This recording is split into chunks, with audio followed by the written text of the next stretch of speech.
December 1891, Silver Pine Valley, Montana. The snow came down heavy that morning, the kind that buried mistakes and memories alike. Jackson Hayes stood over the grave he had just dug, watching white flakes settle on fresh-turned earth. The mare had been 23 years old, too old for the work he had asked of her, but she had done it anyway because that was what good horses did. They carried your weight until they could not carry it anymore, and then they lay down quiet and waited for the end. Jackson knew the feeling. He removed his hat, held it against his chest. His hands were numb from the cold, but he barely felt it anymore. He barely felt anything anymore. That was the thing about dying on the inside. After a while, the outside stopped mattering. The shovel leaned against a fence post that needed replacing. Everything here needed replacing. The barn sagged on its north side, its roof bowing under years of neglect and heavy snow. The corral fence had 3 rails missing gaps wide enough for a calf to slip through. The cabin where he slept looked like a strong wind might take it apart board by board and scatter the pieces across Montana. 8 years ago, this place had been something. 47 horses, a barn with a straight roof, a woman who smiled when he came through the door at night. Now he had $32 a shovel and a name the town whispered when they thought he could not hear. The Ghost. Not because he was quiet, though he was. Not because he kept to himself, though he did. They called him the Ghost because they thought he had died 80 years ago and just had not had the decency to lie down yet. Maybe they were right. Jackson put his hat back on.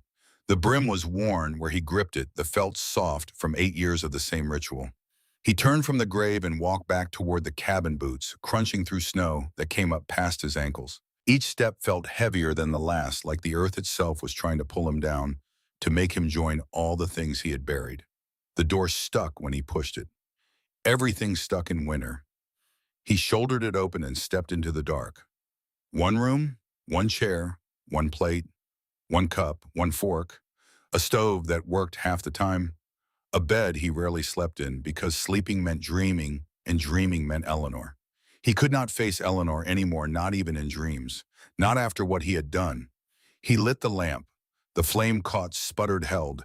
Yellow light spilled across the floor, showing every crack in the boards, every stain, every year of neglect. On the wall, single photograph in a simple frame. Eleanor on their wedding day, her hand on his arm, her smile bright enough to light up the whole territory. She wore a white dress she had sewn herself lace at the collar, her dark hair pulled back in a way that made her look like an angel. She had been an angel, and he had killed her. Next to the photograph, something else caught the lamplight. A silver badge, tarnished now, but still recognizable. Texas Ranger number 47. The star gleamed dully in the yellow glow, a relic from another life, another man. Jackson Hayes, the fastest gun in the territory. Jackson Hayes, who had brought down the Thornton gang. Jackson Hayes, who had been somebody once. That man was dead too. Jackson poured whiskey into the cup. Not good whiskey. The kind that burned going down and left you feeling worse than before, which was the point. He sat in the chair and stared at the wall, at Eleanor's smile, frozen in time, at the badge that represented everything he used to be. This was the routine. Had been for 8 years. Work until dark. Come home. Drink until the edges blurred. Sleep if he could. Wake up and do it again. A man could live a long time like this. Not well, but long. Outside, the wind picked up. It came through the gaps in the walls, cold fingers reaching for him. He did not move. Just sat there with the cup in his hands, listening to the wind howl, listening to the cabin creak, listening to all the sounds of a world that kept turning, whether you were part of it or not. Then he heard it. A knock. Soft, hesitant, like whoever was out there was not sure they should be. Jackson did not move. People did not come here. Not anymore. He had made sure of that, made himself so unpleasant, so silent, so thoroughly uninterested in human company that folks had learned to leave him alone. The isolation had been intentional. The ghost did not need visitors. Another knock. Harder this time. Jackson set the cup down, stood, crossed to the door. His hand rested on the revolver at his hip, instinct from years of being a lawman, from years when knocking after dark often meant trouble. He pulled the door open, ready to tell whoever it was to get lost. A child stood on his porch. A girl maybe 7 years old, thin as a rail. No coat, just a cotton dress that had frozen stuff in the December cold. No shoes. Her feet were bare and bleeding red against white snow. Her hair hung in her face, dark strands crusted with ice. She was shaking so hard her teeth chattered, her small body convulsing with cold that should have killed her already. Jackson stared at her. She stared back. Her eyes were old. That was the first thing he noticed. 7 years old, and her eyes looked like they had seen 70 years of hard living. The kind of eyes you got when the world had taught you that hope was dangerous and safety was a lie. When trust got you hurt and showing fear got you hurt worse. He knew those eyes, had seen them in the mirror once a long time ago before Eleanor had taught him how to live again. The girl spoke. Her voice was small but steady, fighting through the chattering of her teeth. "Mister, my mama needs help." Jackson's jaw tightened. He looked past her into the dark, into the swirling snow. No one else. Just this freezing child on his porch bleeding into his snow asking for help he did not know how to give anymore. "Where's your pa?" he asked. His voice came out rough, unused. He had not spoken to another person in 3 days, had not spoken more than a few words to anyone in months. The girl flinched. Just a little. Just enough. "He's the problem," she said. Jackson's hands curled into fists. He knew what that flinch meant, knew what those bleeding feet meant, knew what it took to send a 7-year-old girl running through a Montana winter with no shoes and no coat. Desperation, the kind that came when staying was worse than dying. He should send her away, should tell her to go to the sheriff, go to the church, go anywhere but here. He was not equipped for this, was not equipped for anything except shoveling dirt and drinking bad whiskey and waiting for the years to pass. But he looked at her feet again, at the blood, at the way she stood there shaking, waiting for him to decide if she was worth helping, and he heard Eleanor's voice clear as day, like she was standing right behind him. "Promise me you will live, Jackson, not just survive. Live." He had made that promise 8 years ago, holding her hand while she died in his arms in the middle of nowhere, in a snowstorm not unlike this one. He had broken it every day since, had become the ghost instead of the man she had loved, had let guilt eat him alive until there was nothing left but this hollow shell going through the motions of existence. But looking at this child, at her old eyes and bleeding feet and desperate courage, he felt something crack inside his chest. Something that had been frozen for 8 years. It hurt. God, it hurt. "How far?" he asked. The girl's eyes widened. Hope flickered there, dangerous and bright. 3 miles, maybe 4. "I ran as fast as I could, but the snow made everything look different, and I got turned around twice, and I thought maybe I was lost. But then I saw your light." The words tumbled out in a rush, not crying, not begging, just stating facts the way you would read a list. Like she had practiced this speech in her head during that 3-mile run through the snow. Like she had known she would only get one chance to convince him. "And Mama said you were the only one who could help because you used to be Jackson Hayes. And Mama said Jackson Hayes was the bravest man in Montana. And I know it's dark, and I know it's cold, but please, mister, please, my mama can't get up anymore. And he's going to come back. And when he comes back, he's going to hurt her worse." Jackson felt something else crack. Something deeper. The girl was not just asking for help. She was asking if anything remained of the man he used to be. If the ghost could remember how to be Jackson Hayes even for one night. "What's your name?" he asked. "Grace. Grace Parker." "Your mama's name, Ruth Parker." The name stirred something in his memory. Ruth Parker, the school teacher. He had seen her in town a few times over the years, though he had not paid much attention. A quiet woman with kind eyes. He remembered she had married someone. 5, maybe 6 years ago. Someone with money. Someone important. "Your pa's name?" Jackson asked, though he already suspected the answer. Grace hesitated. Then Marcus Thornton. The world tilted. Thornton, that name, that cursed blood-soaked name. Jackson's hand tightened on the doorframe. His mind raced backward 15 years to a younger version of himself. To a Texas Ranger badge still shining bright. To a partner named Samuel Porter in a case that had made both their careers. James Thornton. Cattle baron. Smuggler. Murderer. A man who had built an empire on theft and violence. Who had killed homesteaders for their land. Who had run guns to the Apache and blamed the raids on innocent settlers. Jackson and Sam had spent 2 years building a case against him, had finally caught him red-handed with a wagon full of stolen Army rifles. James Thornton had hanged in the spring of 1876. His son Marcus had been there, 23 years old, standing in the crowd watching his father swing. Jackson remembered the look in the young man's eyes. Not grief, not even anger, just cold calculation. Marcus had not screamed or threatened, had simply watched memorizing faces, especially Jackson's, and then he had disappeared. For 15 years, Jackson had assumed Marcus Thornton was dead or gone, that he had taken his inheritance and left Montana forever. But apparently he had done something worse. He had stayed, had built his own empire, had become untouchable.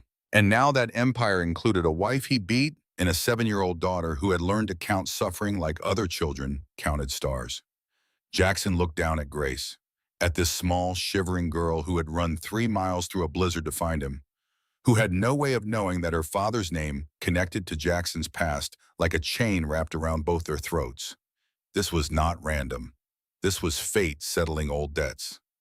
"All right," Jackson said, "come inside before you freeze to death." Grace stepped through the door. She moved carefully like she was used to making herself small, taking up as little space as possible. The lamplight caught her face and Jackson saw the bruise on her jaw. Old yellow around the edges, healing. His hands tightened again. He grabbed the blanket from his bed, the only one he owned, and wrapped it around her shoulders. She pulled it tight, still shaking. He knelt down, looked at her feet.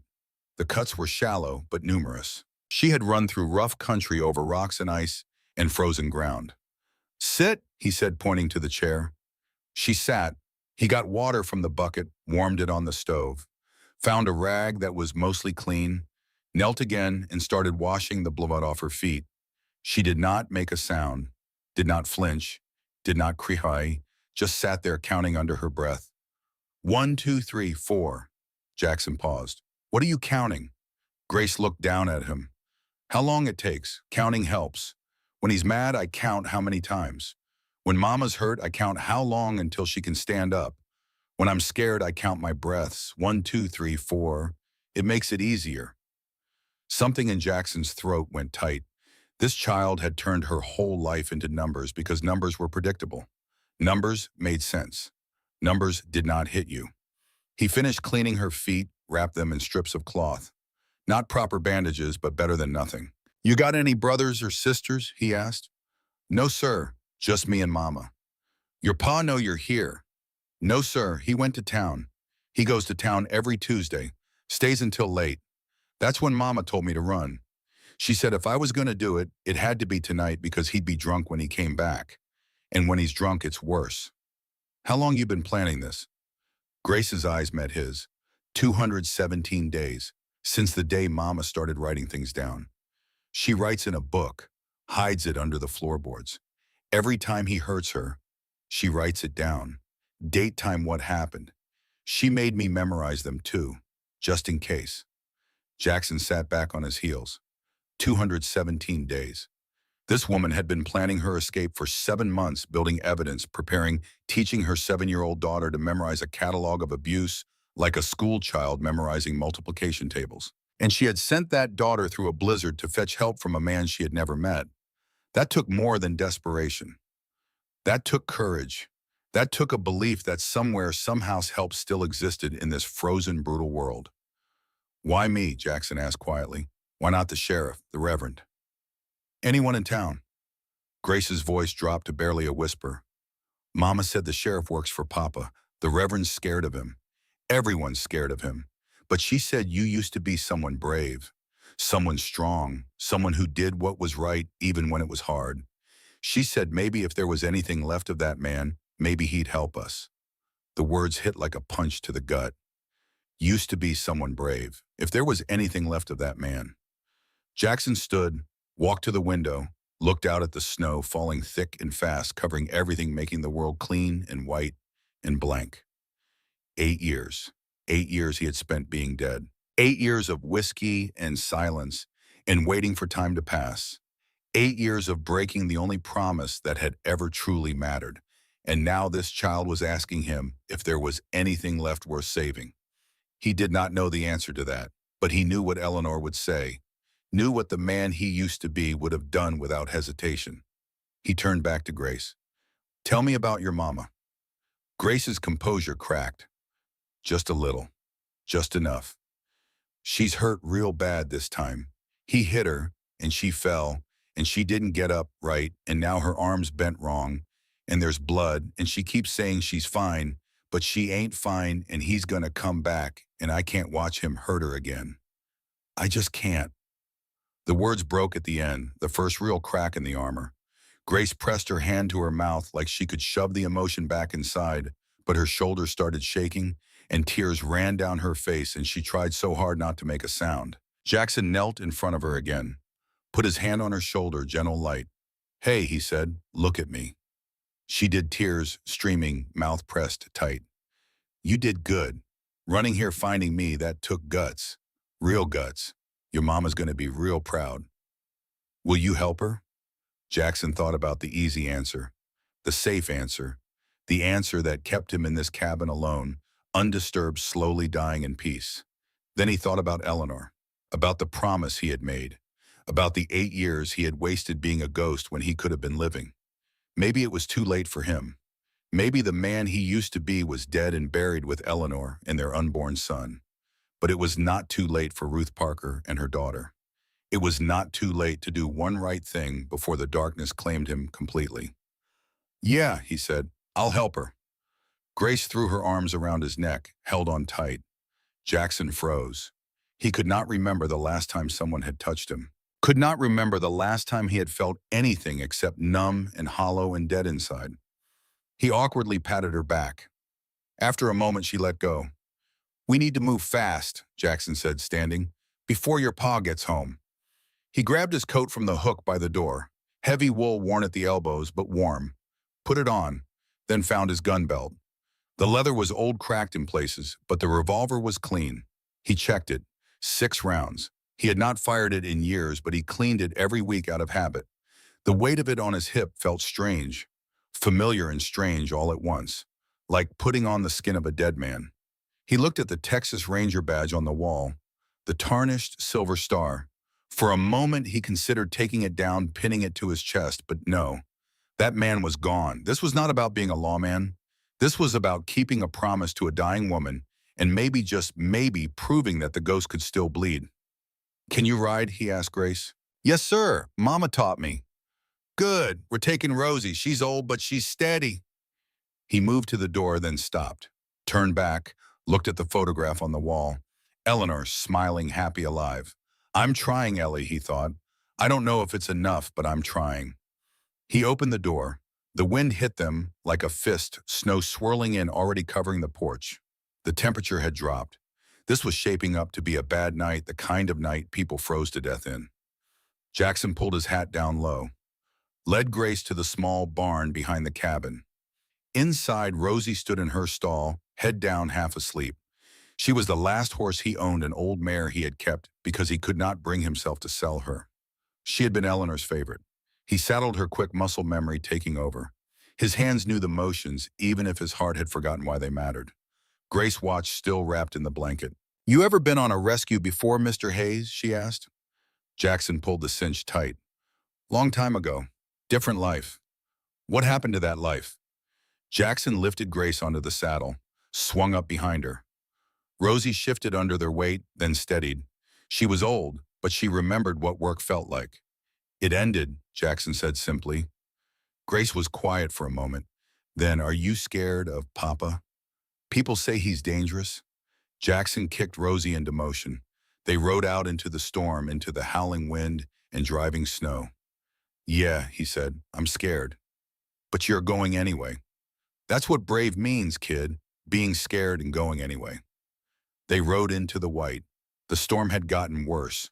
Wind screamed across the valley, tearing at their clothes, making it hard to see more than a few feet ahead. Jackson kept Rosie steady, one arm around Grace to keep her from sliding off. She was still counting under her breath. 1, 2, 3, 4. "You don't have to count right now," Jackson said. "I know, but it helps, always helps." They rode in silence for a while. The world narrowed to the crunch of hooves in snow, the whistle of wind, the darkness pressing in from all sides. Jackson's mind wandered despite his best efforts. Back 8 years, back to another winter night, another ride through a storm. Eleanor had been 7 months pregnant. The baby had come early, too early. She had been in pain, terrible pain, and there had been blood, so much blood, and Jackson had known they needed a doctor. But the nearest doctor was 20 miles away over the pass, and the snow was coming down hard. She had begged him to wait, said it would pass.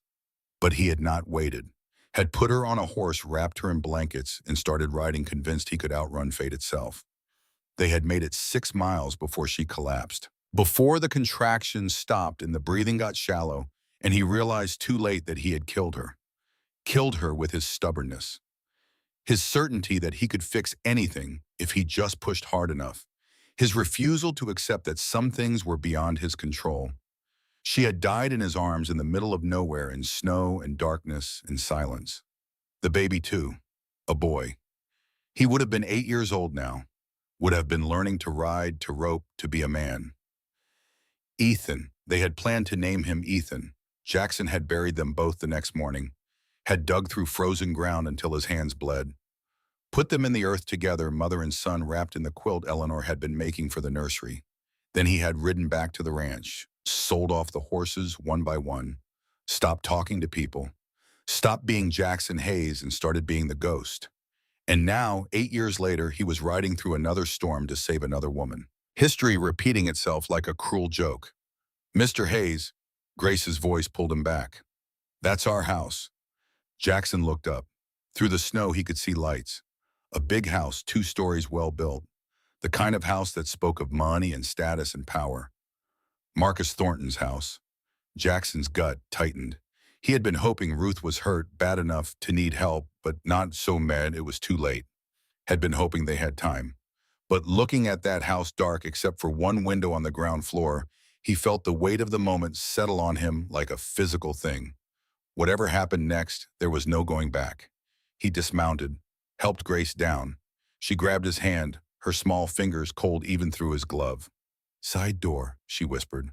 Mama's in the kitchen. They moved around the house, staying low, boots crunching in fresh snow. The side door was unlocked. Grace pushed it open and warmth spilled out along with the smell of something burning. The kitchen. Jackson stepped inside, his eyes adjusted to the lamplight, and there on the floor he saw her. Ruth Parker lay crumpled against the far wall, dark hair matted with blood. Her left arm bent at an angle that made Jackson's stomach turn. Her dress was torn, revealing bruises that covered her ribs, her shoulders, her neck. Her face was a mask of pain, one eye swollen shut, lips split and still bleeding. She was conscious, barely. Her eyes were half open, lips moving without sound. Grace ran to her. Mama, Mama, I brought help. I brought Mr. Hayes. Ruth's eyes found Jackson. Even through the pain, he saw intelligence there. Strength. This was a woman who had been beaten down but not beaten. Not yet. Mr. Hayes, she whispered. Her voice was hoarse like she had been screaming. I'm sorry, I shouldn't have sent Grace, but I didn't know who else to ask. And he's coming back. And when he comes back, he'll...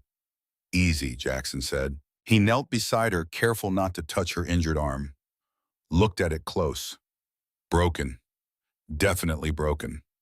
Both the radius and ulna, from the look of it. He had seen enough broken bones in his time as a ranger to recognize the signs. He looked at her face. Bruises old and new. Split lip. Swollen eye. This was not the first time, maybe not even the 10th. Can you move, he asked. I think so, if you help. I'm going to lift you. It's going to hurt. I know what hurting feels like, Mr. Hayes. The words were quiet, but they carried weight. The weight of years of beatings endured, of a life lived in fear, of survival measured in counted blows and hidden journals. Jackson slid his arms under her. Lifted. Ruth gasped, bit down on a cry, but did not scream. He was impressed. A lesser person would have passed out. Grace, get the door, he said. Grace ran ahead, held it open. Jackson carried Ruth outside into the storm. The cold hit her, and she shuddered but stayed conscious. He paused and got him as he bound her to Rosie, managed to get her into the saddle. She leaned forward, cradling her broken arm, breathing hard. Grace climbed up behind her, put her arms around her mother, gentle, holding her steady. Jackson was about to mount when he heard it. Hoofbeats, coming fast. He turned. Through the snow he saw a rider. Big man, heavy coat, riding hard toward the house. Marcus Thornton. Go, Jackson said to Grace. Ride back to my cabin. Don't stop. Don't look back. Go. Grace hesitated, just for a second. Then she kicked Rosie. The old mare took off, carrying Ruth and Grace into the dark. Jackson stood alone in the snow, watching Marcus Thornton ride closer. Closer. The man dismounted 20 feet away. He was tall, broad-shouldered, wearing expensive clothes under a fine wool coat.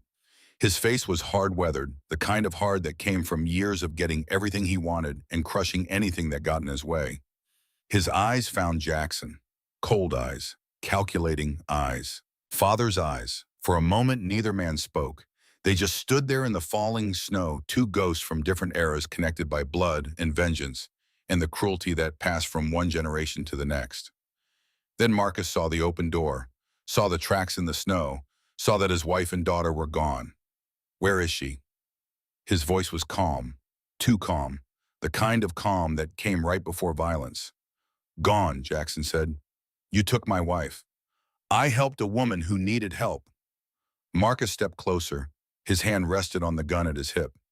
You don't know what you've done, Hayes. That woman is mine. That child is mine. And you just made the worst mistake of your miserable life. Jackson's hand drifted to his own gun. Not drawing, not yet, just ready. She's not property, he said quietly.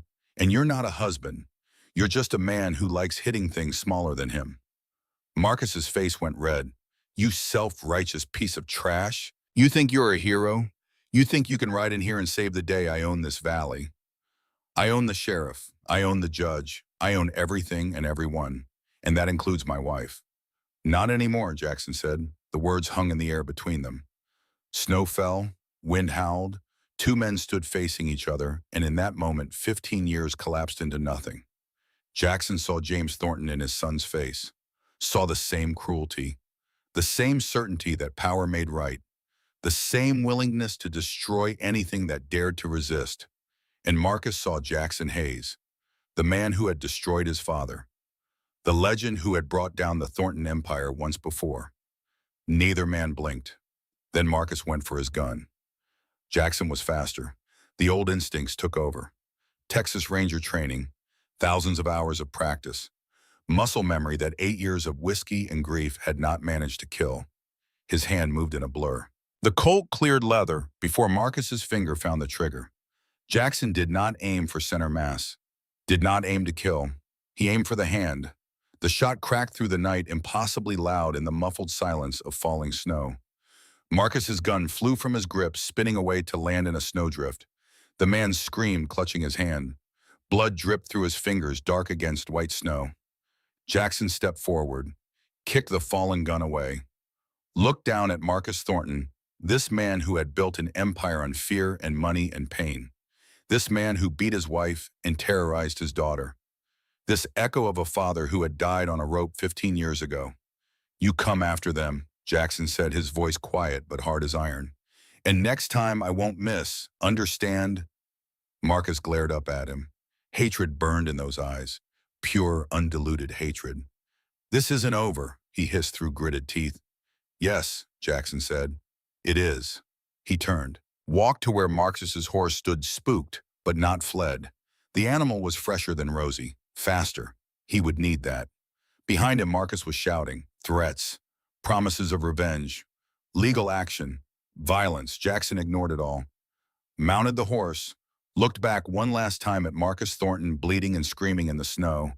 Then he kicked the horse into a gallop and rode into the storm. He found his cabin by memory more than sight. The blizzard had gotten worse, turning the world into a wall of white. But Rosie was tied outside and lamplight spilled from the windows. Warm, welcoming, alive. Jackson dismounted, tied Marcus's horse next to Rosie, took a breath, then went inside. Ruth sat in his chair, wrapped in blankets. Grace had done her best to set the broken arm, using strips of cloth and makeshift splints. It was not good work, but it was something. The girl was trying, that counted. Ruth looked up when Jackson entered. Her face was pale, drawn with pain. But her eyes were clear. She started to ask. He's alive. Shot his hand. He won't be following tonight. Ruth nodded, then quietly, thank you. Jackson hung his coat on the hook, removed his gun belt. The weight of the revolver felt heavier now. Heavier because he had used it, because the ghost had remembered how to be Jackson Hayes, even if just for a moment. He knelt beside Ruth and Grace. Let me see that arm. Grace moved aside. Jackson examined the break. Ruth had been right to be worried. This was bad. If it did not heal properly, she could lose function, could lose the arm entirely if infection set in. This is going to hurt worse than anything you have ever felt, he said. Ruth met his eyes. I've felt a lot, Mr. Hayes. I know, but I need you to know what's coming. She nodded, bit down on the strip of leather Grace offered her. Jackson took her arm, found the break, counted to 3 in his head, then pulled. Ruth screamed into the leather. Her whole body went rigid. Grace grabbed her mother's good hand, holding tight, tears running down the girl's face. Jackson felt the bones slide back into place. Set them. Wrap the arm tight with proper splints made from broken chair legs and more cloth.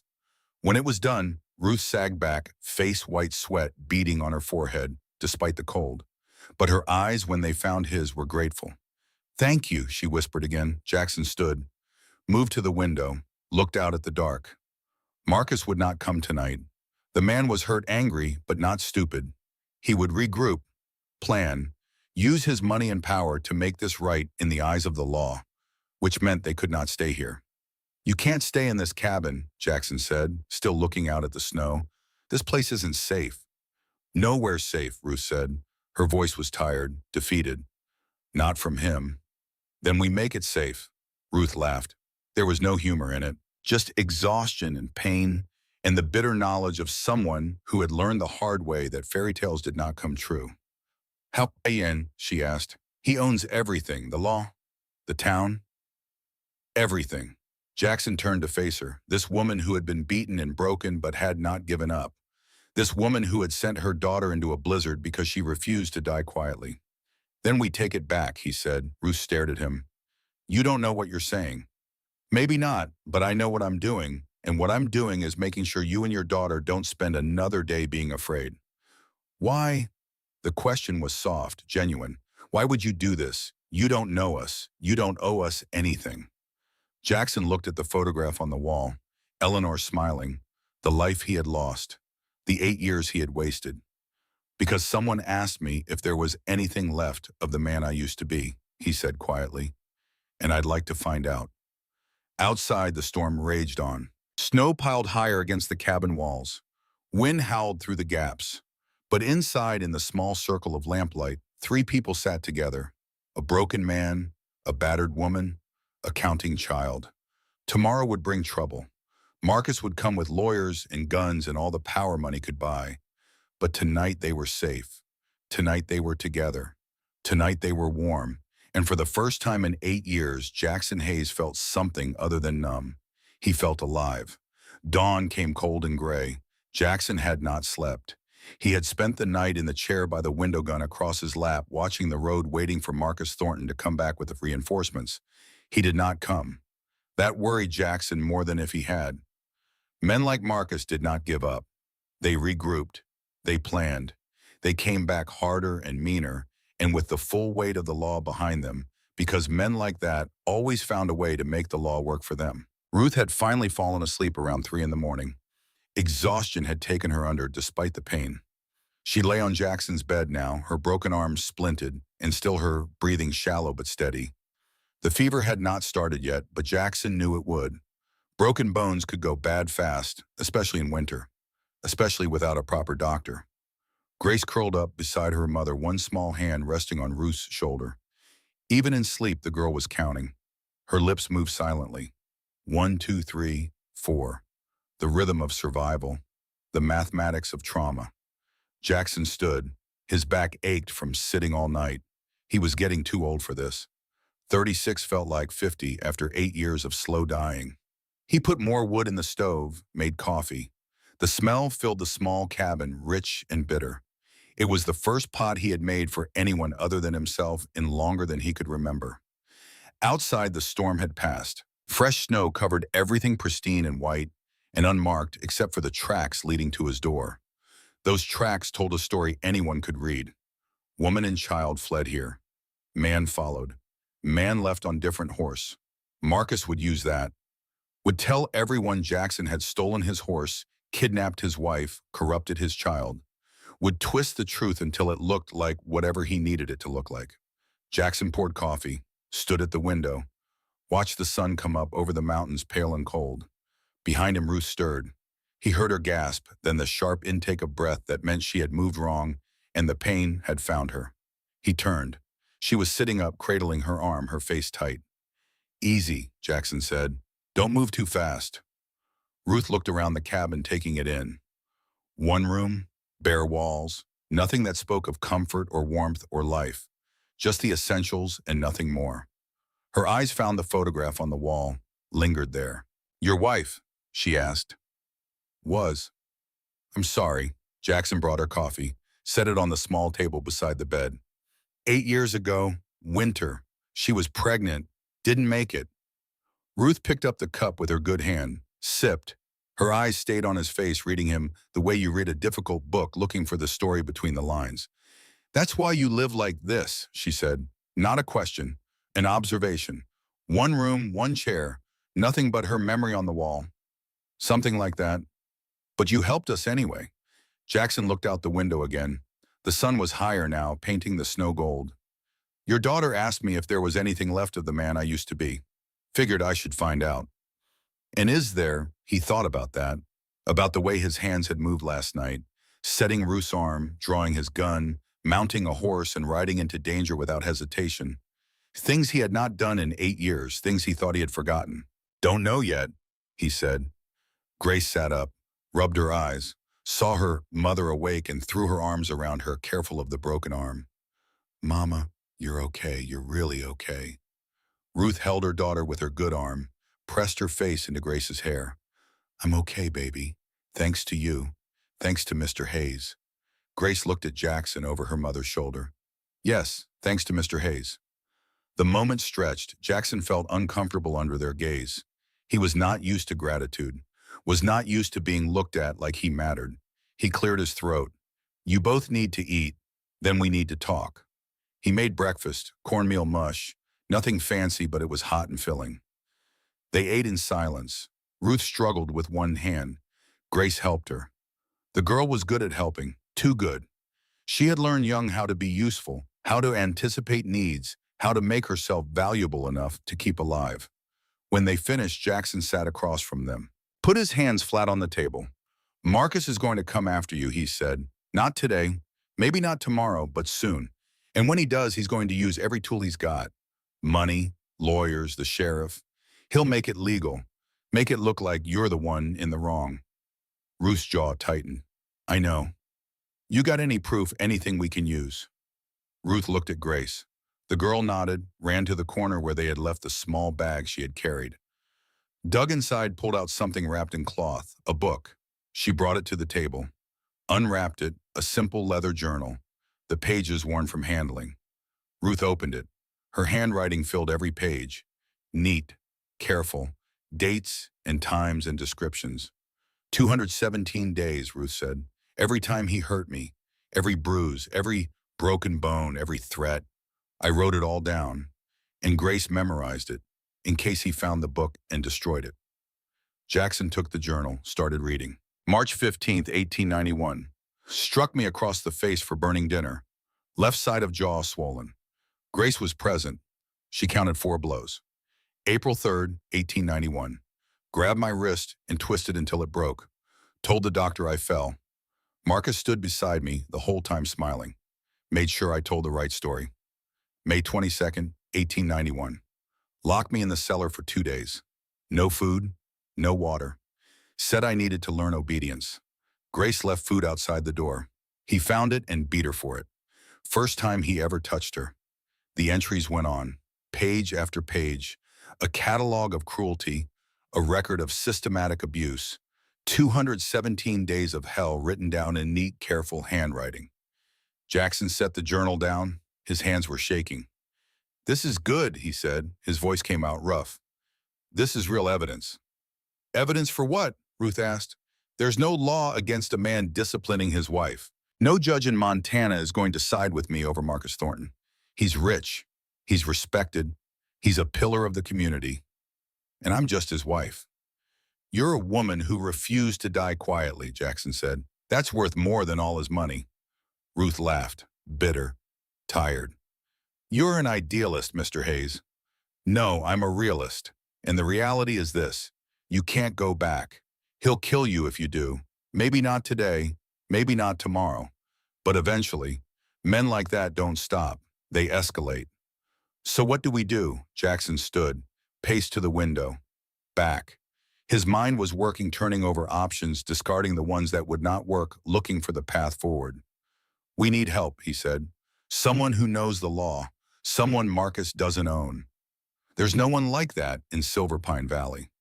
Then we go outside the valley. Ruth stared at him. Where? Helena, county seat, 3 days ride. There's a judge there. Name's Boone. I knew him years ago, before everything. He's honest, won't be bought. You want to take a woman with a broken arm and a 7-year-old child on a 3-day ride through winter to Helena on the hope that some judge you knew 8 years ago might help us. When she said it like that, it sounded insane. Maybe it was. But Jackson had learned something last night. He had learned that being alive meant taking risks, meant stepping outside the safety of numbness and feeling things again, even if those things hurt, especially if they hurt. Yeah, he said, that's exactly what I want to do. Ruth looked at Grace. The girl looked back. Some silent communication passed between them. Mother and daughter, survivors. Okay, Ruth said. When do we leave? Need to get supplies first. Make sure the horses are ready. Come first light, tomorrow we ride. What about Marcus? He'll track us. Let him try. I know these mountains. He doesn't. And I'm done hiding. The words surprised him as much as they surprised Ruth. Done hiding. Was that true? Was he really done being the ghost? He looked at Eleanor's photograph, thought about the promise he had made. Promise me you will live. Maybe it was time to keep that promise. The rest of the day passed in preparation. Jackson needed supplies, but he could not go to Silver Pine where Marcus's reach was long. Instead, he rode to a smaller settlement 10 miles east, a trading post run by a woman named Sarah Chen. She sold him flour, salt, dried meat, coffee. Did not ask questions. Sarah had been married once to a white trader who had beaten her. She had left him taken, her daughter started over. She understood. You helping someone? She asked as she packed the supplies. Trying to. The Parker woman, word travels fast. Jackson should not have been surprised. In small towns, news moved like wildfire. Yeah, he said. Sarah's hands paused. Marcus Thornton won't let her go easy. I know. You prepared for that? Jackson met her eyes. I'm prepared to try. Sarah added an extra pound of coffee to the pack. Did not charge him for it. My daughter's 19 now. Happy? Safe? Because someone helped me when I needed it most. You ever need anything, Jackson Hayes, you come find me. Thank you. He rode back as the sun set. Orange light spilled across the snow, painting the mountains in fire. The world was beautiful and cold and indifferent to human suffering. At the cabin, he found Ruth teaching Grace to write. They sat at the table, Ruth guiding her daughter's hand with her good one, forming letters. What are you writing? Jackson asked. Grace looked up. My name. Mama says I need to know how to write it, so when we go to court, I can sign the paper. What paper? Ruth's eyes met his. The testimony. Grace is going to testify. Tell the judge everything she saw, everything she counted. Jackson felt his chest tighten. She's 7 years old. I know, but she's the strongest person I've ever met. And her words matter. He looked at Grace. This child who had run 3 miles through a blizzard, who had memorized 217 entries of abuse, who counted to survive. You sure about this? He asked her. Grace set down the pencil, looked at him with those old eyes. Mr. Hayes, I've been watching Papa hurt Mama my whole life, counting the hits, counting the days, counting the times she cried when she thought I was asleep. I'm tired of counting. I want to talk instead. The words hit harder than any fist. Jackson nodded. Okay, then we make sure someone listens. That night they slept in shifts. Jackson took first watch, then Ruth her broken arm, making sleep impossible anyway. Then Jackson again before dawn. No one came. But at first light as they were loading the horses, Jackson saw something that made his blood run cold. Riders on the ridge, 3 of them, too far to identify but close enough to be watching. Marcus's men, they were not attacking. Not yet, just watching, letting Jackson know they were there. Letting him know Marcus was planning something. "We need to go," Jackson said. "Now." They mounted up. Ruth struggled with one arm, but she managed. Grace sat behind her mother. Jackson took the lead on Thunder Marcus's horse, now his. Rosie followed carrying supplies. They rode east away from Silver Pine Valley into the mountains. The first day was hard. Ruth was in pain, though she tried to hide it. Grace was quiet, too quiet, the kind of quiet that came from fear. They made camp that night in a stand of pines. Jackson built a small fire. Not big enough to be seen from a distance, but enough for warmth. They ate dried meat and hard bread. Barely spoke. Jackson sat first watch. The stars came out brilliant and cold. He could see his breath in the air. Ruth came and sat beside him, wrapped in a blanket. "Can't sleep?" he asked. "Arm hurts too much." He nodded. They sat in silence for a while. The fire crackled. Somewhere in the dark, an owl called. "Mr. Hayes," Ruth said, "why are you really doing this?" "Told you, your daughter asked me a question. There's more to it than that." Jackson was quiet for a long time.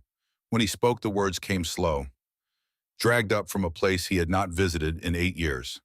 "My wife died because I was stubborn," he said, "because I thought I could fix everything myself, because I didn't ask for help when I should have. She died in my arms in the middle of nowhere, and I never got to tell her I was sorry, never got to make it right. So you're making it right with us." "I don't know, maybe I'm just trying to prove I'm not completely dead inside." Ruth's hand found his, squeezed. Her fingers were warm despite the cold. "You saved my life," she said. "You saved Grace's life. That man is worth keeping, Jackson Hayes." She had used his first name. Not Mr. Hayes, just Jackson. Like they were equals. Like they were friends. It had been 8 years since anyone had called him by his first name. "Get some sleep," he said. "I'll wake you in a few hours." She went back to the fire. Lay down beside Grace. The girl immediately curled into her mother's side. Jackson sat alone in the dark, keeping watch, thinking about Eleanor, thinking about Ruth, thinking about the strange way life circled back on itself, giving you second chances when you least expected them. The second day was worse. Ruth developed a fever. The broken arm was infected. Jackson had feared this. He had done his best, but he was not a doctor. Broken bones could go bad fast in the cold. They stopped early, made camp by a frozen stream.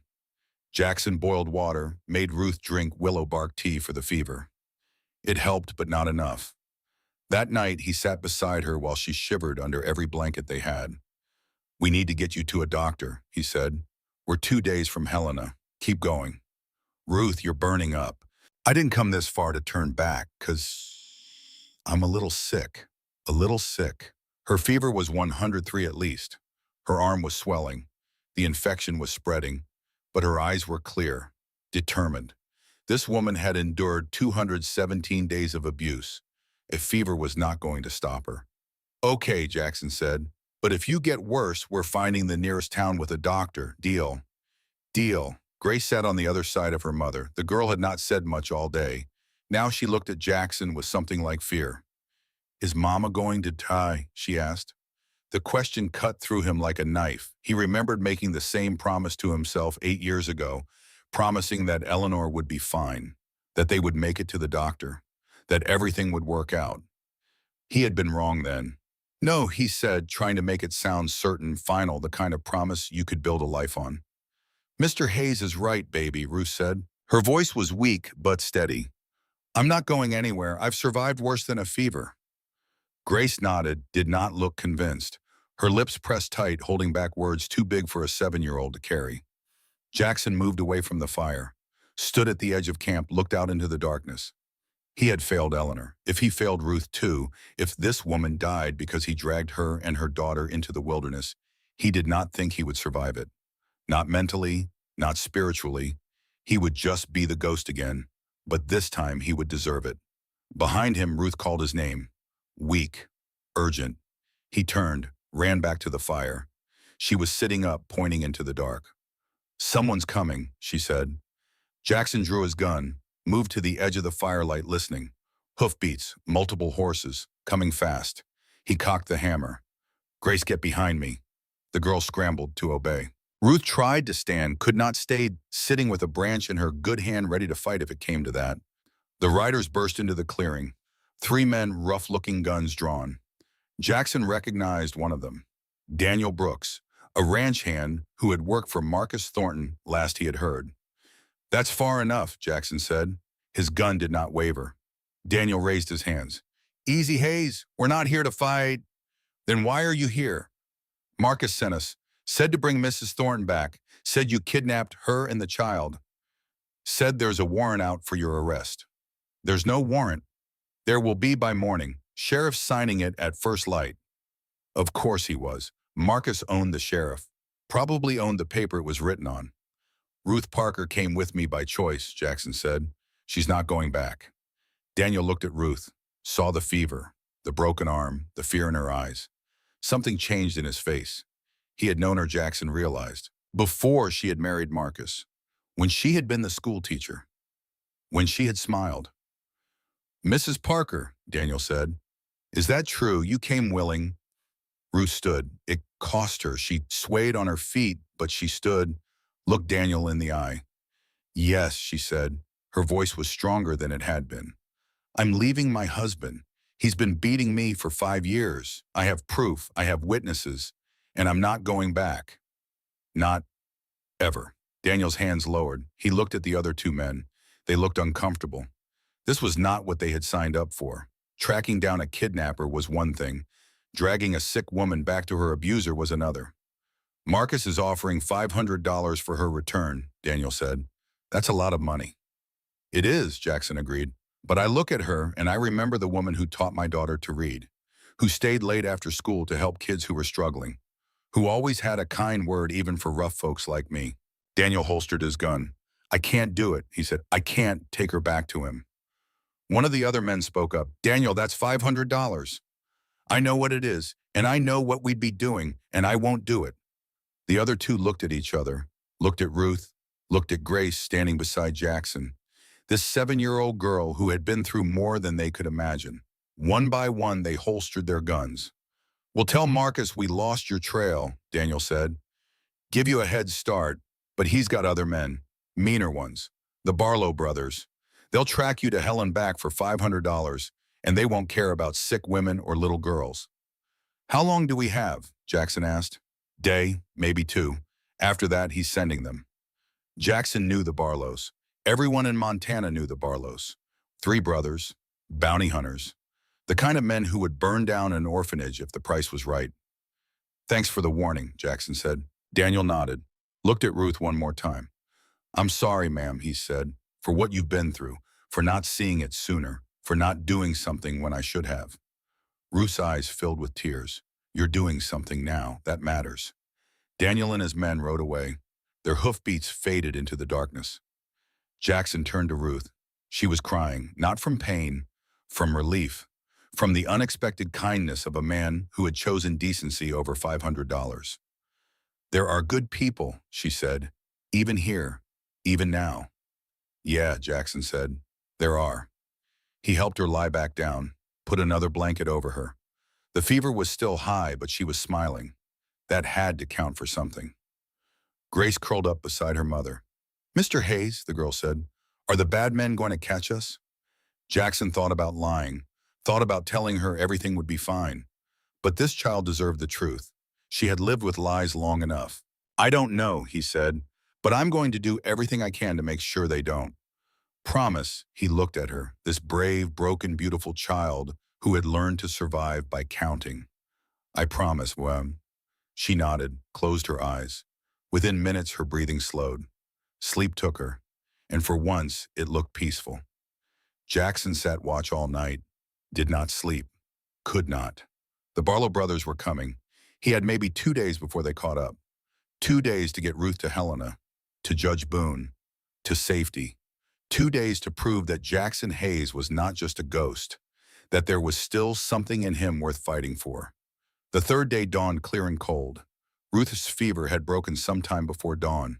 She was weak, pale, but conscious. The infection had stopped spreading. Maybe the willow bark tea had helped. Maybe she was just too stubborn to die. Probably both. They broke camp fast. Jackson helped Ruth onto her horse. Grace climbed up behind. They rode hard. By afternoon, they could see Helena in the distance. The county seat, civilization, safety. Almost. They were a mile out when Jackson heard it. Hoofbeats behind them, coming fast. He turned, saw them on the ridge, the Barlow brothers, 3 of them, big men on big horses, guns and ropes, and the kind of faces that had forgotten what mercy looked like. "Ride!" Jackson shouted. Ruth kicked her horse. The animal lunged forward. Grace held on tight. Jackson stayed behind, drew his gun, fired a shot over the Barlows' heads. Not to kill, to slow them down. It did not work. They kept coming. He fired again. This time he aimed for the lead horse. Hated to do it. Hated to hurt an animal. But he had no choice. The horse went down. The rider rolled clear. Cursed, the other 2 kept coming. Jackson holstered his gun, turned his horse, rode hard for Helena. The town appeared ahead. Buildings, streets, people. The courthouse rising above it all, white and solid and real. Ruth's horse stumbled. She nearly fell. Grace screamed. Jackson rode alongside, grabbed the reins, steadied them. "Almost there," he said. "Just hold on." They burst into Helena at full gallop. People scattered, dogs barked, someone shouted. Jackson did not stop until they reached the courthouse steps. He dismounted, helped Ruth down. She collapsed against him. He caught her, held her up. The Barlows rode into town 30 seconds later. They stopped when they saw the crowd forming, saw the sheriff's office across the street, saw that they had lost the element of surprise. The lead Barlow, a man named Jack, with a scar across his face, pointed at Jackson. "That man's wanted for kidnapping," he shouted. "There's a warrant from Silver Pine Valley." The Helena sheriff stepped out of his office. A man named Walsh, older, weathered, the kind of lawman who had seen everything and was not impressed by much. "That right?" Walsh asked Jackson. "No, sir. This is Ruth Parker. She left her husband because he was beating her. I helped. There's no kidnapping, just a woman exercising her right to leave." "He's lying," Jack Barlow shouted. "Marcus Thornton's offering $500 for her return." Walsh looked at Ruth, saw the broken arm, the fading bruises, the way she held on to Jackson like he was the only solid thing in a world of quicksand. "Ma'am," Walsh said, "did this man kidnap you?" Ruth lifted her head, looked the sheriff in the eye. "No, sir," she said. Her voice was clear, strong. "He saved my life." Walsh turned to the Barlows. "Then you boys can ride on back to Silver Pine. There's no warrant I recognize. And even if there was, the lady says she came willing. That's good enough for me." Jack Barlow's hand drifted to his gun. Walsh's hand moved faster. "Don't even think about it, son. You're in my town now, my rules.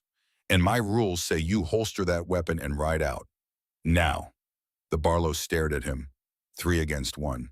They could take him, could probably take the whole town if they wanted.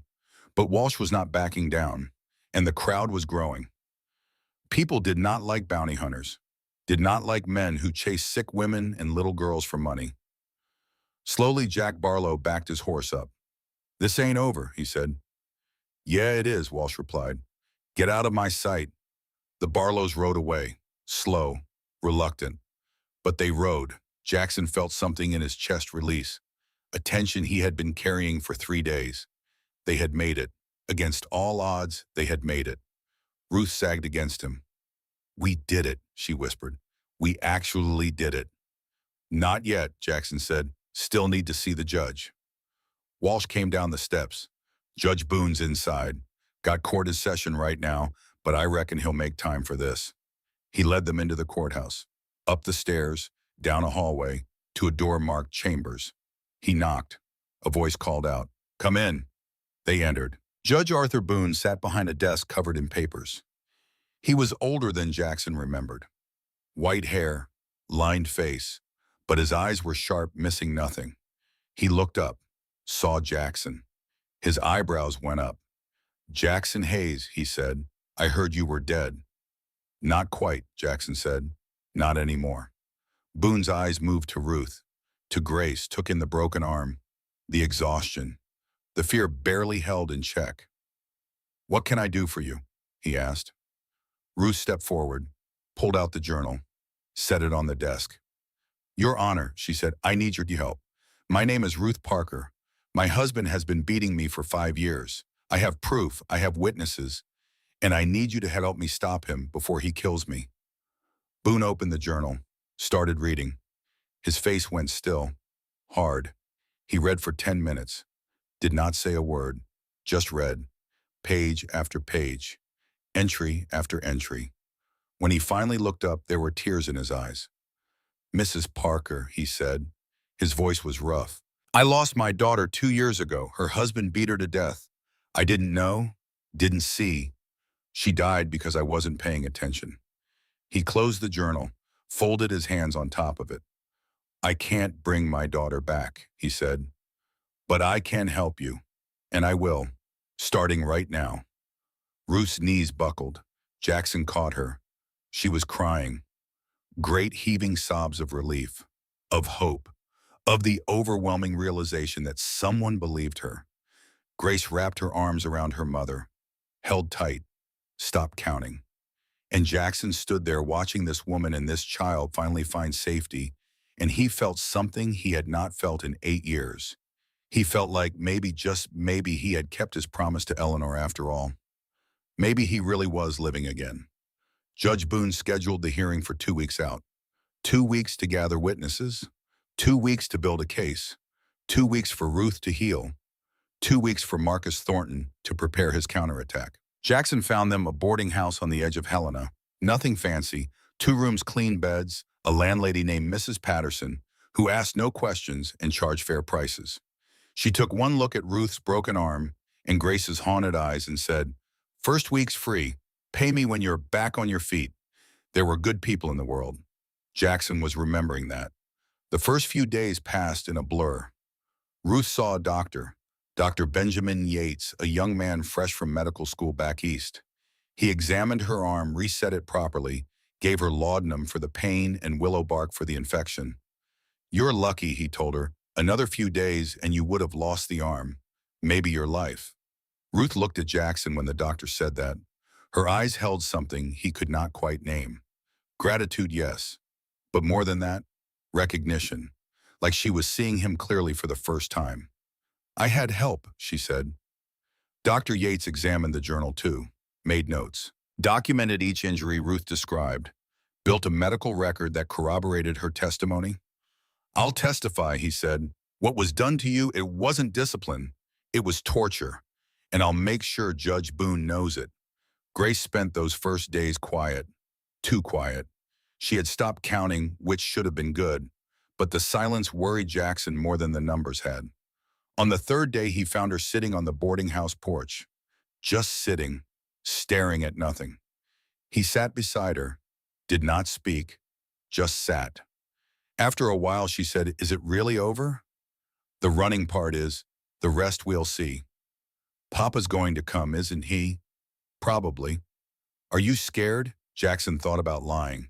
Thought about being the strong, fearless hero little girls were supposed to believe in. But Grace deserved better than fairy tales. "Yeah," he said. "I'm scared." "Of what?" "Of your papa, of failing you and your mama, of making promises I can't keep." Grace was quiet for a moment. Then she said, "You know what I'm scared of?" "What?" "That one day I'll wake up and this will all be a dream. That I'll be back in that house, and Papa will be downstairs, and Mama will be on the kitchen floor, and I'll be counting again, 1, 2, 3, 4, forever." Jackson's throat went tight. He put his hand on her shoulder, small and thin under his palm. "That's not going to happen," he said. "You can't promise that?" "No, but I can promise I'll do everything in my power to make sure it doesn't." "That good enough?" Grace looked up at him, studied his face, looking for lies, looking for doubt. She must not have found any because she leaned against his side, just a little, just enough. "Yeah," she said, "that's good enough." They sat there until the sun went down, man and child, both scared, both hoping, both learning what it meant to trust again. On the fifth day, Marcus Thornton arrived in Helena. Jackson was at the general store buying supplies when he saw him, riding down Main Street like he owned it, 3 lawyers behind him, expensive suits, briefcases, the kind of legal firepower money could buy. Marcus saw Jackson. Their eyes met across 50 feet of dusty street. Marcus smiled, cold, confident, the smile of a man who had never lost and did not plan to start now. Jackson did not smile back, just held his gaze, level, unflinching. After a moment, Marcus looked away, rode on to the hotel. The lawyers followed like well-dressed shadows. Jackson finished his shopping, walked back to the boarding house. Ruth was sitting in the small parlor, reading to Grace from a book Mrs. Patterson had lent them. She looked up when he entered, read his face. "He's here," she said, not a question. "Yeah." Ruth set the book down. Her hands were shaking. She pressed them flat on her lap, forced them still. "I knew he'd come, but knowing and seeing are different. You don't have to see him, not until the hearing. I'll have to see him then. I'll be there. So will Judge Boone. So will everyone who believes you." Ruth stood, walked to the window, looked out at the street like she could see through buildings and distance to where Marcus was staying. "He's going to say terrible things about me," she said, "about us, about you. He's going to make it seem like I'm the villain, like I abandoned him, like I'm an unfit mother, like you corrupted me. Let him talk. Truth's on our side." Ruth turned. Her eyes were fierce. "Truth doesn't matter to men like Marcus. Power matters, money matters, and he has both. Judge Boone can't be bought. Every man can be bought. It's just a question of price." Jackson crossed to her, stood close enough to see the fear in her eyes, the exhaustion, the weight of 5 years carrying the secret of her own abuse. "Listen to me," he said, "but Marcus is used to winning because people are afraid. Afraid to speak up, afraid to challenge him, afraid to tell the truth. But you're not afraid anymore, and neither am I, and that changes everything. How can you be so sure? Because 8 years ago I gave up. I let fear and grief turn me into something less than alive. But you didn't give up. You wrote it all down. You made a plan. You sent your daughter through a blizzard to find help. That's not giving up. That's fighting. And fighters win." Ruth's eyes filled with tears. "What if we don't? What if the judge sides with Marcus? What if I lose Grace? Then we try again, and again, until we win or I stop breathing. Those are the only 2 options." She looked at him for a long moment. Then she stepped forward, wrapped her good arm around him, held on. Jackson held her back, careful of the broken arm, careful of everything that had been broken in her. Behind them, Grace watched, and for the first time in days, the girl smiled. The next week passed in preparation. Judge Boone's clerk, a fastidious man named Mr. Hawthorne, helped them build the case. He knew territorial law inside and out, knew every precedent, every loophole, every argument Marcus's lawyers might use. "Montana law gives husbands broad authority," Hawthorne explained one afternoon in Boone's chambers. "But there are limits.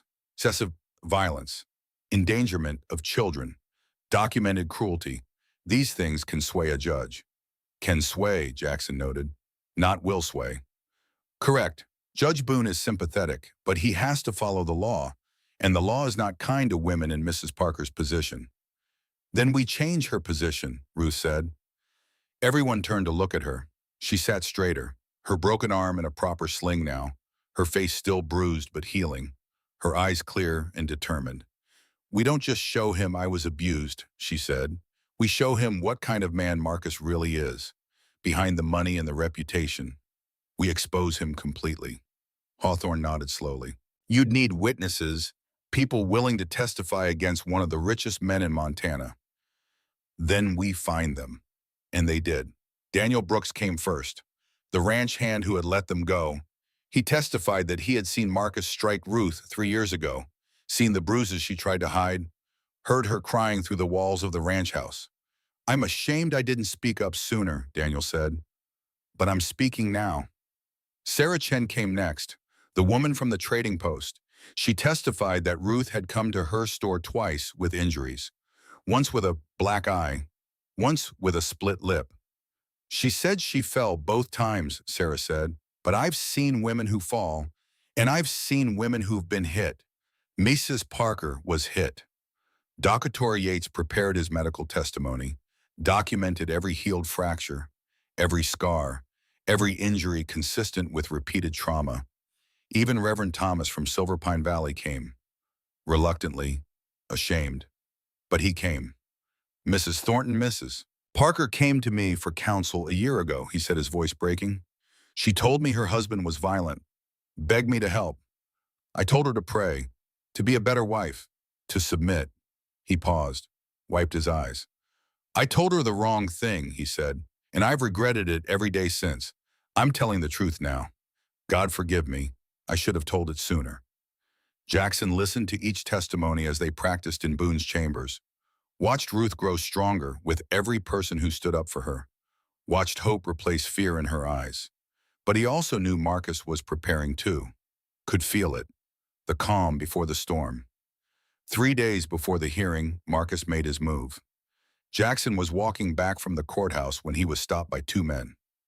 Not the Barlows, different men, wearing deputy badges from Silver Pine Valley. Jackson Hayes, one of them said, "That's right. You're under arrest." Jackson's hand moved toward his gun. Stopped. He was in the middle of Helena. Daylight. Witnesses watching. Drawing on deputies, even crooked ones, would end badly. "On what charge?" he asked. "Horse theft. Marcus Thornton filed a complaint.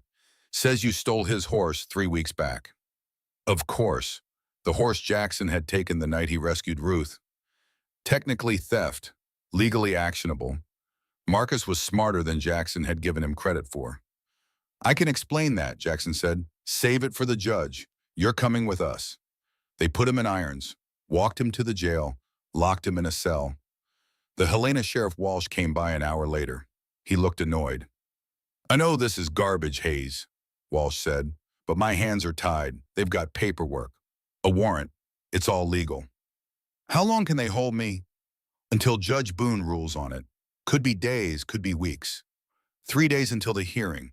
If Jackson was in jail, he could not be there, could not testify, could not support Ruth. That was the plan. Marcus was isolating her, making her face this alone. "You need to tell Ruth," Jackson said. "Tell her I'm okay. Tell her not to worry." "Already sent word. She's coming here now." 20 minutes later, Ruth arrived. Walsh led her into the cell area. She looked at Jackson through the bars, her face pale. "This is my fault," she said. "No, this is Marcus being clever." "What do we do?" "You go to that hearing." Ruth stepped closer to the bars, put her hand through. Jackson took it. "I'm scared," she said. "I know." "What if I freeze up? What if I can't speak? What if I look at Marcus and all the words disappear?" Jackson squeezed her hand. "Then you look at Grace. You remember why you're doing this, and you speak anyway." Tears ran down her face. "I don't know if I'm strong enough." "You are. You're the strongest person I've ever met. You survived 5 years of hell. You wrote it all down. You made a plan. You executed it. You got yourself and your daughter to safety. That's not weakness, Ruth. That's strength I can't even imagine." She held his hand through the bars. Neither spoke, just held on. After a while, she said, "When this is over, when we've won, what happens then? What do you mean with us, with you? Do you go back to your cabin, back to being the ghost?" Jackson thought about that, about the man he had been, about the man he was becoming, about Eleanor and promises and second chances. "I don't know," he said honestly.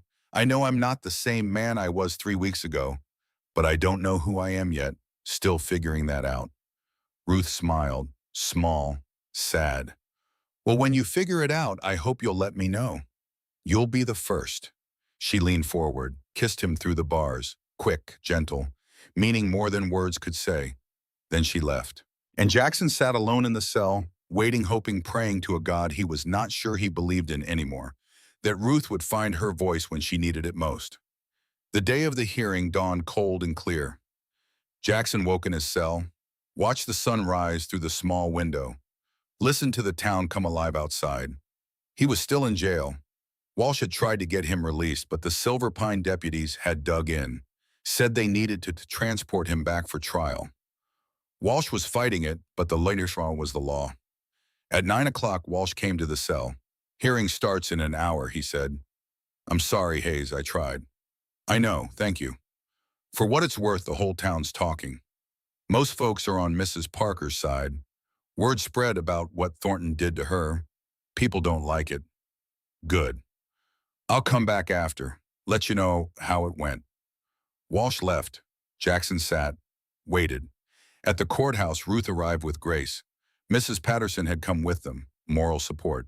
A friendly face in a room that would soon be full of hostile ones. The courtroom was packed. Word had spread indeed. People wanted to see, wanted to know if justice would be served or if money would win like it always did. Ruth took her seat at the plaintiff's table. Hawthorne beside her, Grace sat in the front row close enough to reach if Ruth needed her. The doors opened. Marcus entered. 3 lawyers behind him. Expensive suits, confident smiles. They took their seats at the defense table. Marcus looked at Ruth. She looked back, did not flinch, did not look away. Something flickered in his eyes. Surprise, maybe, or fear. The realization that the woman he had broken was not broken anymore. Judge Boone entered. Everyone stood. Be seated, Boone said. The room settled. We're here in the matter of Parker versus Thornton. Petition for legal separation and sole custody. Mr. Hawthorne, you may begin. Hawthorne stood, straightened his papers. Your Honor, we will show through testimony and documentation that Marcus Thornton subjected his wife to 5 years of systematic abuse, physical violence, psychological torture, imprisonment. We will show that he endangered their child, that he used his wealth and position to silence anyone who might speak against him, and we will show that Ruth Parker's only crime was trying to survive. He called Ruth to the stand first. She walked forward, slow, steady, placed her hand on the Bible, swore to tell the truth. She sat, looked at Judge Boone, at the packed courtroom, at Marcus, at Grace. Hawthorne approached. Mrs. Parker, please tell the court, in your own words, what happened during your marriage to Marcus Thornton. Ruth opened her mouth. Nothing came out. The courtroom waited, silent, expectant. Ruth looked at Grace. The girl nodded, mouthed something. You can do it, Mama. Ruth took a breath. It started 6 months after we married, she said. Her voice shook but held. Small things at first. He'd criticized my cooking, my dress, the way I spoke, said he was helping me be better. I believed him. When did the physical abuse begin? 8 months in, I burned dinner, he slapped me, said I deserved it, said if I'd been paying attention, it wouldn't have happened. I believed that too. Did it escalate? Yes. Over the next 5 years, he broke my arm twice. 3 ribs, my wrist, gave me more black eyes than I can count, choked me until I passed out, locked me in the cellar without food or water. And he did it all while smiling at church on Sundays and shaking hands with the town council on Wednesdays. The courtroom murmured. Boone gavelled for silence. Hawthorne held up the journal. Is this your record of the abuse? Yes. How many entries? 217. The number landed like a stone. 217 times. 217 beatings. 217 days of pain. Hawthorne handed the journal to Judge Boone. We enter this as evidence, Your Honor. Marcus's lead lawyer, a man named Garrison, stood. Objection. That journal is self-serving, written by the plaintiff. No independent verification. Sustained, Boone said, but I'm reading it anyway. His face grew darker with each page. Hawthorne called witnesses next. Dr. Yates testified about the injuries, showed diagrams, medical records that corroborated every entry in Ruth's journal. Then Daniel Brooks. Then Sarah Chen. Then Reverend Thomas. Each testimony added weight, added truth, added voices to Ruth's story. By noon, the case was overwhelming. Then Garrison stood for the defense. He called character witnesses, 10 prominent men from Silver Pine Valley, all swearing Marcus Thornton was a good man, a pillar of the community, a generous employer. None mentioned Ruth. Then Garrison called Marcus to the stand. Marcus took the oath, sat down, looked at the courtroom with sad, wounded eyes. Mr. Thornton, Garrison said, did you strike your wife? I disciplined her, yes. as is my right and duty as her husband. But I never intended to cause serious harm. Sometimes my temper got the better of me. I'm not proud of that, but I loved her. I still love her. The lie was smooth, practiced, believable. In the journal, Garrison asked, the 217 entries, exaggerations. My wife has always been prone to dramatics. I'd correct her, she'd write it down as abuse. I'd raise my voice, she'd write it down as violence. She's not well, Your Honor, and I fear this man Hayes has taken advantage of her fragile state. Objection. Hawthorne stood. Garrison smiled. We'd like to call Grace Parker to the stand. No. Ruth stood. She's 7 years old. She's the plaintiff's primary witness, Garrison said. Judge Boone looked uncomfortable, but he nodded. The child may testify. Grace stood, walked to the front, so small. The bailiff put a box under her feet so she could reach the witness chair. Ruth wanted to run to her, but she stayed seated, hands clenched, watching. Garrison approached, smiled kindly. Hello, Grace. Do you know why you're here? Yes, sir. You're here to tell the truth. Do you understand what that means? It means not lying. Good. Now your mother says your father hit her. Did you see this happen? Yes, sir. How many times? 217 times, murmurs in the courtroom. That's a very specific number. I counted every time. Children often misunderstand what they see. Perhaps your father was simply, I counted 14 blows on June 7th. Grace interrupted. Her voice was clear, strong. I was behind the stove. He hit Mama with his right hand, 4 times in the face, 3 times in the body, 2 times on the back when she tried to crawl away. Then he kicked her 5 times, 14 total. Mama's rib made a cracking sound on the 9th blow. I know because I counted. Absolute silence. Garrison stared at the child. You counted the blows. I counted all of them. Would you like me to list them? I remember. March 15th, 4 blows. April 3rd, the day he broke Mama's wrist, 6 blows. May 22nd, the day he locked her in the cellar. No blows, but she was down there for 48 hours. I left food and he found it. And then he hit me for the first time. 2 blows. And I started counting those too. Marcus went white. Garrison backed up. No further questions. Hawthorne stood. Your Honor, redirect. Proceed. Hawthorne approached Grace gently. Grace, why did you count? Because I couldn't make him stop. I was too small, but I could count. And if I counted, I could remember. And if I remembered, I could tell someone someday. And you told Mr. Hayes? Yes, sir. I ran to his house. 3 miles. My feet were bleeding, but I didn't stop. Because Mama said he was the only one brave enough to help us. One more question. Do you want to go back to your father's house? Grace looked at Marcus. No, sir, she said. I never want to see him again. The courtroom erupted, voices raised, Judge Boone's gavel cracking. Order. Slowly the room quieted. Boone looked at everyone. I'm going to recess for 1 hour to review the evidence. We'll reconvene at 2 o'clock for my ruling. He stood, left. Ruth ran to Grace, pulled her into her arms. You were so brave, Ruth whispered. So brave. Did I do good, Mama? You did perfect. At 2 o'clock, Judge Boone returned. The room was more crowded. This was the moment. I've reviewed all testimony and evidence, Boone said. I've considered the arguments, and I've prayed for guidance. He paused, looked at Ruth. Mrs. Parker, approach. Ruth stood, walked forward. In my 40 years on the bench, I have never seen a more damning record of systematic abuse than what you've presented today. Your journal, your daughter's testimony, the medical evidence, the witnesses. Together, they paint a picture of a woman who endured hell and found the strength to escape it. He turned to Marcus. Mr. Thornton, you are a wealthy man, a powerful man, but wealth and power do not grant you the right to brutalize another human being. You have violated every vow you took.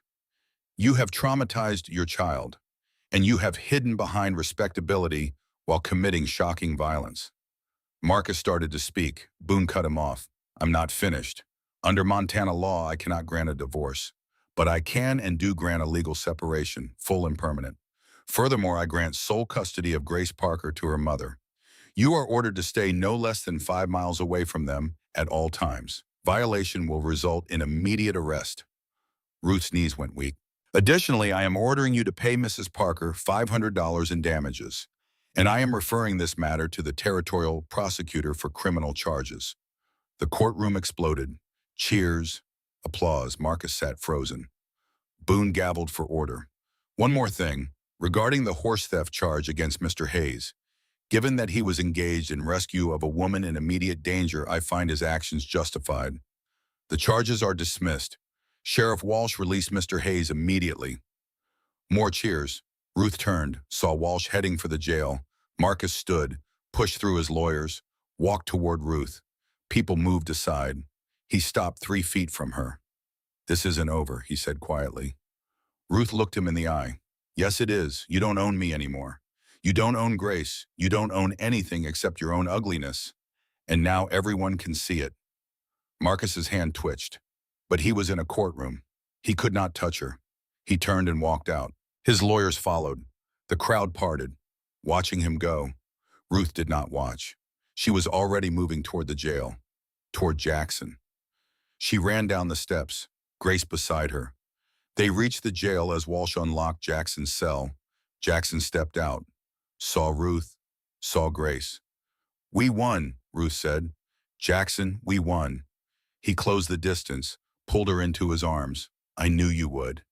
You weren't even there. You were brave the whole time. I just reminded you. Grace wrapped her arms around both of them. 3 people, a family, not by blood, by choice. That night they celebrated at the boarding house. Mrs. Patterson cooked chicken and dumplings.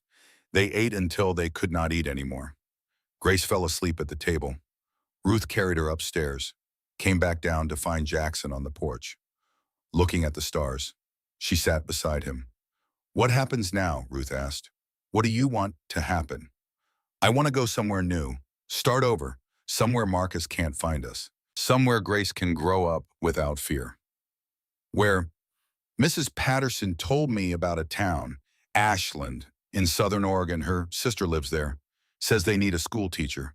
Says it's green, peaceful, far enough that men like Marcus become nothing but bad memories.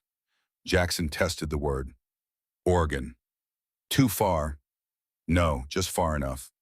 Ruth looked at him. Will you come with us? The question hung in the air.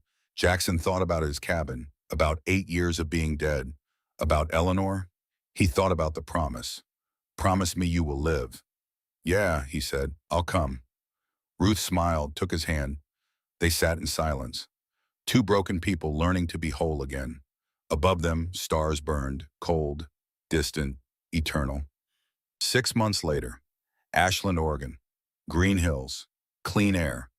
Far enough from Montana that Marcus Thornton was just a bad memory. Jackson stood outside a small schoolhouse.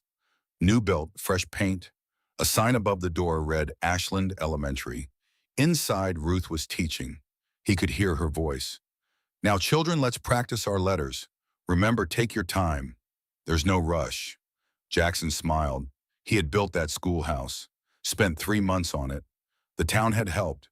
Good people. He had a job now, breaking horses for local ranchers.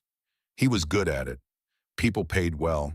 He had bought land outside town, 5 acres, enough for a house, a barn, a corral, building it slow, 1 board at a time. Ruth and Grace lived there with him, in the house he was building. They were not married. Ruth's separation was not a divorce. Legally, she was still Marcus's wife. But out here, nobody cared. Out here, they were just Jackson and Ruth and Grace, a family. The school bell rang. Children poured out.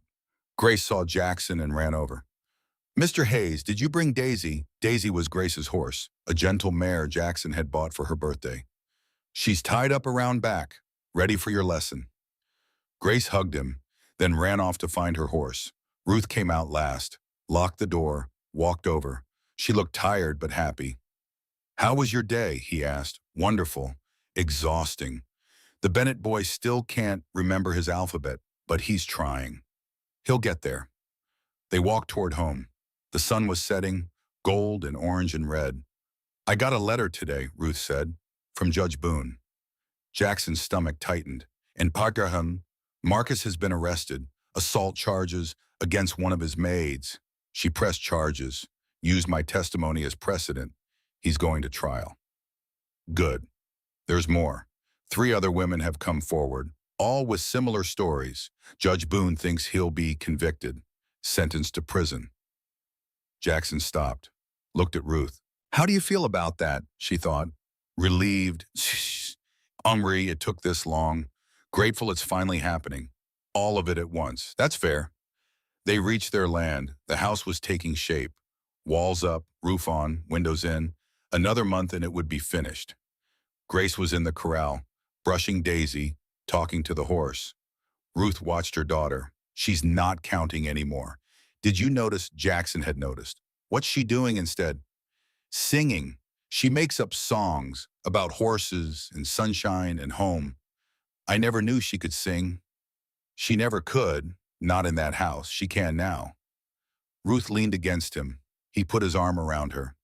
Do you ever think about going back, she asked, to Montana, to your cabin?